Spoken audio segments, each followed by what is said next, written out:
Well, good morning, All Souls Community Church. Today is Thursday, April 1st, and here with Tommy to talk a little bit about Maundy Thursday, Holy Thursday, which for us as a church has traditionally been a day where we celebrate the Passover Seder. And so before we do that, I just wanted to say, Tommy, you're fired. And, see ya. It is April Fool's after all, isn't it, friends? Get back over here. Just kidding. But I just want to encourage you guys to do some good jokes today. You got all day for it. You got all day.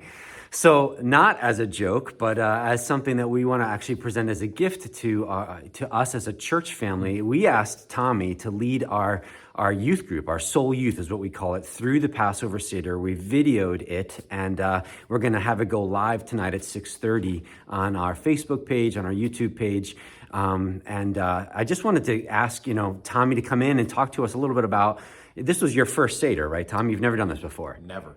Okay, so tell us a little bit about it. What did you learn? What to be prepared for, all that sort of stuff. Yeah. So when this idea first cropped up for Soul Youth to do it, I was fascinated by the idea until I came to realize that I would probably be the one leading it, which I was like, okay, well, I should probably really bulk up on what a Seder is then, because I literally had never even heard of it before.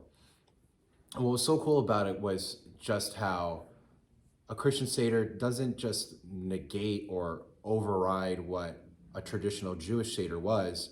Like all things we find in Jesus, it finds its fulfillment in Jesus, and then brought even further and deeper into a more beautiful thing that God has for us, right? So for those of you who don't know, a Seder normally for our Jewish friends is something that is reminiscent of the Passovers, when they celebrate when God freed his people from the slavery in Egypt.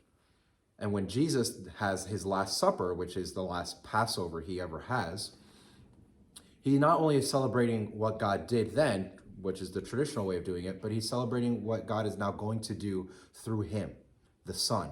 How it was once slavery or freedom from slavery in Egypt, and now freedom from slavery from death and sin, right? Now accessible because of what Jesus has done, right? So that even that imagery and that metaphor and what Jesus did and finding fulfillment in Jesus for that, learning about all of that to then do a Seder, run a Seder, was really cool. It was really beautiful and really good for my own growth, my own faith, my own heart.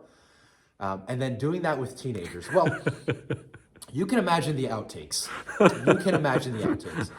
There would be so many times that we would be moving through the next part of the Haggadah, the telling, and it needs to be quiet because the microphones in the room need to pick up my voice and need to pick up what we're doing, and you just hear somebody still chewing on their matzah. And that happened like more times than I'm willing to count. Just somebody like, oh, this is really good matzah. We're like, yes, it is, but you need to be quiet now.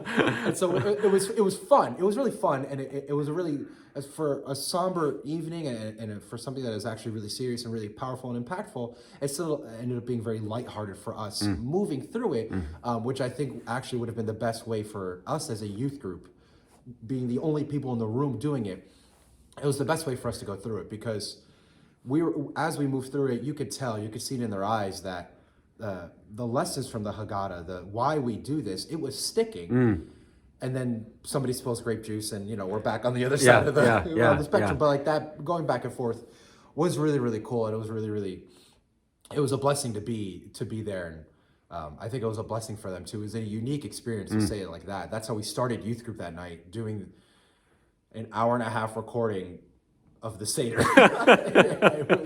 No games, no fun, no, come sit down. which has been edited down to about 30 minutes. Yes. So for those of you who are going to follow along for that tonight, you might need to pause at different points because it is definitely, compact. But I think it's awesome that there was so much fun that you guys had, because the Seder is supposed to be a family meal. And in non-COVID times, which you've never known our church outside of COVID times, but in non-COVID times, we would all gather together and have a huge family meal up in the sanctuary, and everyone would be at the different tables, and there'd be kids running around. And as you already experienced, there are kid parts and kids where they have readings and interaction, and it's designed to be a family meal because this is God's family saying, hey, remember what I've done and remember what I'm doing, right? I'm the one who has redeemed, and I am the Redeemer, and I continue to redeem. And so super excited for that and for what that's going to mean for our church family. If there was one takeaway from the event, what do you think it would be? I can't pick one. I will pick one for this video, but I can't pick one that is. I'll do this. I'll pick one that is spiritually significant and one that is humorous. Okay. I'll start with the humorous one, so we end on a good note. All right. There is a part where there are plastic bugs on the table that represent the plagues, and we had to stop filming for a minute because kids were fighting over which bug they got. It's like, no, I want the dragonfly. No, I want the tarantula. No, I want the ladybug. I'm not kidding. Like, there was like a 5-minute ordeal of these different pockets of kids fighting. I mean, maybe you even seen it on the video. I'm not sure, but you'll see that like the bugs aren't in a group on the table. They're kind of spread out because everybody wants their own bug. Yeah, I was like, are we really fighting over plastic bugs? Exactly. Well, how old are we now? Yeah. No. So in that sense, it was cool because like that happens in family, right? The silly things and the stories that are fun to share, but were even greater to live through. That happens in families. Yeah. So like it was still a cool family meal for us, being able to do that Seder together. But the significance of it, I would say one powerful significance that stuck out to me was especially with hiding the matzah.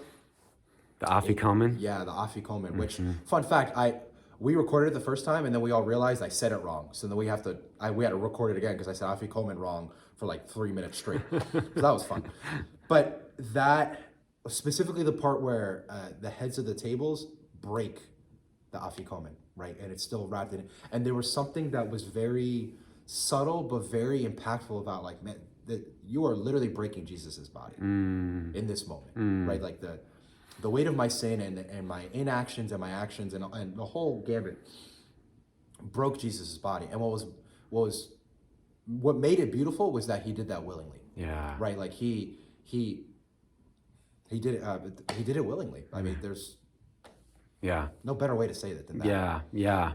And I don't want to steal the thunder from tonight. And so if you have no idea what afikomen is or what Tommy's talking about, man, use that as encouragement to come join us for the Seder and to see how the unity, the 3 pieces of matzah, the one in the middle is broken. You hide part of it and you have to go find it. If you find it, you get a treasure. There's so much richness to what the Passover Seder has always been all about and how it finds its fulfillment in the Lamb of God who takes away the sins of the world. And so this Holy Thursday, this Maundy Thursday, we invite you to come join us tonight at 6:30 for the Passover Seder on our Facebook page, on our YouTube page. Come join us and see what the Lord has in store for you.